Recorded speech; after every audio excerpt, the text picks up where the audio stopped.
Hello students, कैसे हो आप लोग। अब बस आपका 22 जून का एक दिन का पेपर और बचा है, फिर आपके एग्जाम्स जो हैं वो फिनिश हो जाएंगे।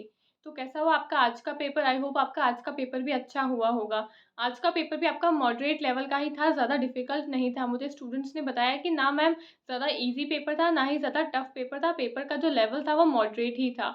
ठीक है, क्वेश्चंस जो थे वो भी उसी में से आए थे जो कि आपके सिलेबस में टॉपिक्स दिए हुए थे। ज़्यादा घुमा फिरा के भी क्वेश्चंस नहीं पूछे गए थे, सिंपल सिंपल से क्वेश्चंस ही थे। अगर आपने कंसेप्ट अच्छे से पढ़े थे उनके, अगर आपको थोड़ी बहुत भी डीप अंडरस्टैंडिंग होगी तो आपसे क्वेश्चन जो है वो इजीली सॉल्व हो जाएंगे। ठीक है, तो इस वीडियो में हम देखेंगे 21 जून के फर्स्ट शिफ्ट के एग्जाम का एनालिसिस कि कैसे क्वेश्चंस आए, कैसे टॉपिक्स में से कैसे कैसे क्वेश्चंस आए और कहाँ कहाँ से क्वेश्चंस आए उसके बारे में। ठीक है, तो शुरू करते हैं हमारी वीडियो को। सबसे पहले अगर हम बात करते हैं टीचिंग एप्टीट्यूड की, तो टीचिंग एप्टीट्यूड में आपके ग्रुप डिस्कशन के ऊपर क्वेश्चन बना है। मेथड्स ऑफ टीचिंग के ऊपर आपके क्वेश्चंस बने हैं। Different different methods of teaching है, उसके ऊपर आपका क्वेश्चन बना है। इवेल्युएशन सिस्टम से आपका क्वेश्चन बना है। काफ़ी सारे इवेल्युएशन असेसमेंट्स होते हैं आपके टीचिंग के अंदर। आपका प्लेसमेंट हो गया, डायग्नोस्टिक हो गया, फॉर्मेटिव इवेल्यूशन हो गया, समेटिव इवेल्यूशन हो गया, क्राइटेरियन रेफरेंस हो गया, नॉन क्राइटेरियन रेफरेंस हो गया। ऐसे काफ़ी सारे आपके इवेल्युएशन एंड असेसमेंट के टाइप्स हैं। वो मैंने अपनी टीचिंग एप्टीट्यूड की सीरीज़ के अंदर सभी कुछ डिटेल में करवाया था। तो आपके इवेल्युएशन से एक क्वेश्चन आया है। लर्नर्स के कैरेक्टरिस्टिक्स एंड टीचर्स के कैरेक्टरिस्टिक्स से भी एक क्वेश्चन आया है। तो जितने भी टॉपिक्स आए हैं वो सब मैंने अपनी टीचिंग एप्टीट्यूड की क्लास के अंदर करवाए हैं। अगर आपने मेरी टीचिंग एप्टीट्यूड की क्लास देखी है तो ये सभी टॉपिक्स आपको अच्छे से समझ में आए होंगे। अगर नहीं देखी तो आप जाके उनको देख सकते हो, आपको हेल्प मिलेगी उनसे। ठीक है, रिसर्च एप्टीट्यूड की अगर मैं बात करूं तो रिसर्च में आपके क्वांटिटेटिव एंड क्वालिटेटिव रिसर्च से क्वेश्चन आया है। अब क्वांटिटेटिव एंड क्वालिटेटिव रिसर्च क्या होती है। अगर हमको किसी टॉपिक के बारे में डीप अंडरस्टैंडिंग करके उसके बारे में डेप्थ के अंदर अगर हमको जानना है, यानी कि अगर कोई टॉपिक है उसकी हमको इन डेप्थ के अंदर स्टडी करनी है, तो हम क्वालिटेटिव रिसर्च मेथड का यूज़ करते हैं। अगर कोई टॉपिक है उसको हमको सिर्फ जनरली उसको टेस्ट करना है या फिर उसको सिर्फ हमको प्रूव करना है, उसकी सिर्फ जनरलाइजेशन करना है अगर उस टॉपिक के बारे में हमको, तो हम क्वांटिटेटिव रिसर्च मेथड का यूज़ करते हैं। ठीक है, क्वांटिटेटिव रिसर्च मेथड में जो हमारा डेटा होता है, जो भी हम डेटा को कलेक्ट करते हैं वो न्यूमेरिकल फॉर्म के अंदर होता है। लेकिन क्वालिटेटिव रिसर्च मेथड में जो भी हमारा डेटा होता है वो न्यूमेरिकल फॉर्म में प्लस अल्फ़ाबेटिक फॉर्म में, दोनों फॉर्म में ही होता है। ठीक है, यानी कि क्वांटिटेटिव रिसर्च के अंदर हमारा डेटा कैसा होगा, नंबर्स के फॉर्म में होगा, 1 2 3 4 के फॉर्म में। लेकिन क्वालिटेटिव रिसर्च के अंदर हमारा डेटा कैसे होगा, हम नंबर्स को भी यूज़ कर सकते हैं, यानी कि 1 2 3 4 नंबर्स को भी यूज़ कर सकते हैं, प्लस हम अल्फ़ाबेट्स को भी यूज़ कर सकते हैं। ठीक है, तो आपके क्वालिटेटिव एंड क्वांटिटेटिव रिसर्च से एक क्वेश्चन आया था। फिर आपके हाइपोथेसिस टेस्टिंग के ऊपर एक क्वेश्चन आया था। फिर आपके and notes and foot notes के ऊपर भी एक क्वेश्चन आया था। अब and notes and foot notes क्या होते हैं। आप जब भी रेफरेंस के अंदर अपनी रिसर्च रिपोर्ट के अंदर जब भी आप रेफरेंस लिखते हो तो उसमें आपको एंड नोट्स या फिर फुट नोट्स का यूज़ करना होता है। अब एंड नोट्स क्या होते हैं, आपका जब भी पूरा चैप्टर ख़त्म हो गया तो चैप्टर ख़त्म होने के बाद में आप कुछ बातें लिखते हो, वो आपके एंड नोट्स के अंदर आता है। लेकिन फुट नोट्स के अंदर क्या आता है, जब भी आपका कोई टॉपिक ख़त्म हुआ उसके लास्ट में आप लिखते हो तो वो आता है आपका फुट नोट्स। यानी कि एंड नोट्स कब आएंगे, आपका जब पूरा चैप्टर खत्म हो गया उसके एंड में आते हैं आपके एंड नोट्स। लेकिन फुट नोट्स कब आते हैं, जब आपका एक टॉपिक या फिर एक चैप्टर खत्म हो गया उसके लास्ट में आप फुट नोट्स लिखोगे। फिर दूसरा टॉपिक दूसरा चैप्टर आएगा, उसके लास्ट में फिर से आप फुट नोट्स लिखोगे, है ना। तो फुट नोट्स कब आते हैं, जब हर एक टॉपिक खत्म होता है उसके लास्ट में। लेकिन एंड नोट्स कब आते हैं, जब आपका पूरा चैप्टर फिनिश हो गया उसके एंड में आप उसके बारे में कुछ लिखते हो, वो आते हैं आपके एंड नोट्स के अंदर। ठीक है, तो फुट नोट्स और एंड नोट्स के ऊपर आपका एक क्वेश्चन आया है।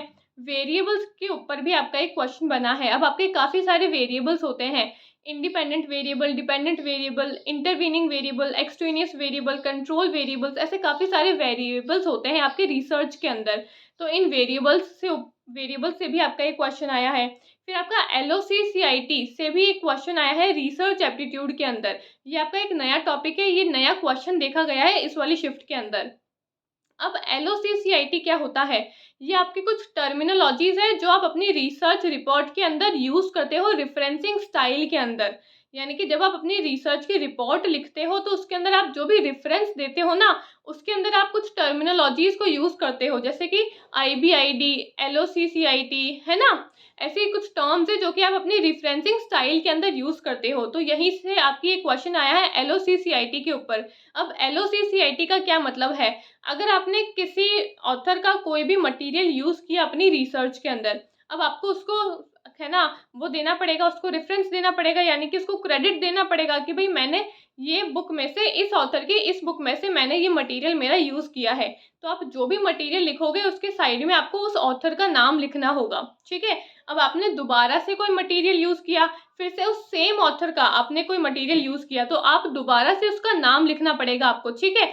लेकिन आप अगर दोबारा से उसका नाम नहीं लिखना चाहते हो तो आप क्या करोगे, LOCCIT लिख दोगे। इसका क्या मतलब होता है? LOCCIT का मतलब होता है वो सेम, जो आपने ऊपर ऑथर का नाम लिखा है वो सेम ऑथर, वो समझ जाएगा कि भाई इस टाइटल का भी वो सेम ऑथर है।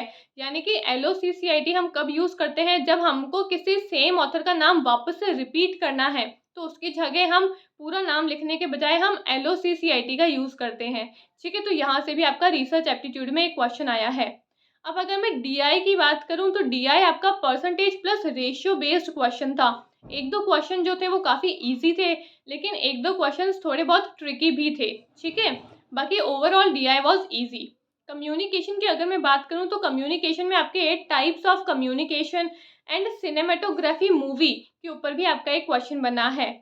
ICT की अगर मैं बात करूं तो ICT से जो भी क्वेश्चंस आए थे वो इजी ही थे। आपके हेक्साडेसिमल टू बाइनरी के अंदर आपको कन्वर्ट करना था, यानी कि नंबर सिस्टम के ऊपर फिर से आपका क्वेश्चन बना है।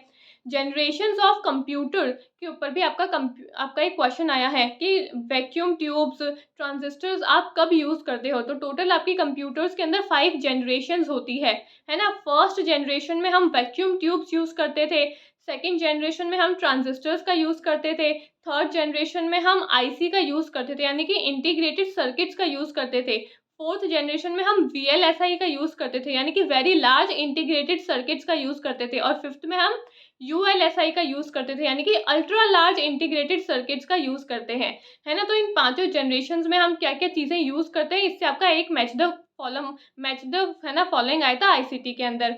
अगर मैं हायर एजुकेशन की बात करूं तो हायर एजुकेशन में आपके कोठारी कमीशन के ऊपर एक क्वेश्चन आया था। क्रोनोलॉजिकल ऑर्डर्स के अंदर आपकी यूनिवर्सिटी पूछी गई थी कि कौन सी यूनिवर्सिटी का इस्टेब्लिशमेंट पहले हुआ था, कौन सी का बाद में हुआ था, ठीक है।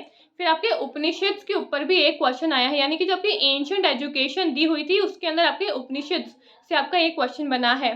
पीपल डेवलपमेंट एंड एनवायरनमेंट की अगर मैं बात करूं तो आपकी रिन्यूएबल एनर्जी के ऊपर एक क्वेश्चन आया है। एसिड रेन के ऊपर भी आपका स्टेटमेंट बेस्ड क्वेश्चन देखा गया है। मैथ्स एंड रीजनिंग की अगर मैं बात करूं तो आपके ratio, coding decoding, number series और अल्फाबेटिक सीरीज से क्वेश्चन बने हैं। लॉजिकल रीजनिंग की अगर मैं बात करूं तो फैलेसीज, मूड्स ऑफ फिगर का टॉपिक जो है वो पहली बार ही देखा गया है आपकी इस वाली एग्जाम के अंदर, तो कि पहली बार ही आपका क्वेश्चन बना है मूड्स ऑफ फिगर्स से, ठीक है। तो मूड्स ऑफ फिगर्स आए हैं, आपके फैलेसीज आई है, और इंडियन लॉजिक से भी क्वेश्चन आया है। पैसेज जो है वो भी आपका इजी ही देखा गया है इस वाली शिफ्ट के अंदर। तो ओवरऑल पेपर जो था उसका लेवल इजी था। अगर आपने थोड़ी बहुत भी चीज़ें अच्छे से पढ़ी होगी, डीप अंडरस्टैंडिंग लेके पढ़ी होगी, तो आप इजीली पेपर को सॉल्व कर पाओगे, ठीक है। तो आई होप आपको आज की वीडियो अच्छी लगी होगी, इन्फॉर्मेटिव लगी होगी। वीडियो अच्छी लगे तो उसको लाइक एंड शेयर कर देना, टेलीग्राम को ज्वाइन कर लेना, लिंक आपको डिस्क्रिप्शन में मिल जाएगा, ठीक है। Thank you.